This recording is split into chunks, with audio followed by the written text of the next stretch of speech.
Najifikiria sana na kutafuta, maana nahofia sana kuja kupaka mafuta kwa mgongo wa chupa. Kwani mimi si nimeshaambiwa hapo na majirani. Hiyo ndo kazi yake. Anaonekana kila siku, yani ile mchana huo kurudi ile kusema nakuja tu ndani kupumzika. Hiyo uko tena ndo kazi hiyo. Unajua hili swala kulifumbia macho. Kwa kuwa huyu jamaa tayari kashavulia nguo haya maji, lazima yaoge. Hamna kitu kibaya kama mtu akikukosesha amani.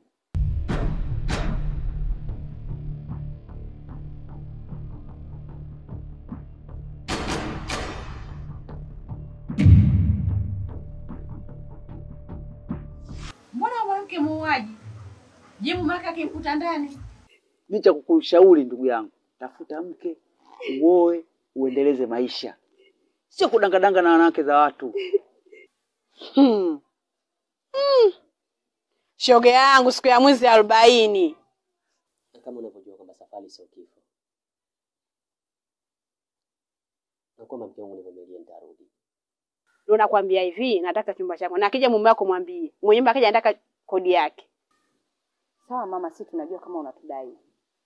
Kwa hapo ndo unapata kipimo cha kwa wanawake ndivyo alivyo. Kwa na hiyo ni hali halisi ambayo mke wako ambaye yeye anakufanyia.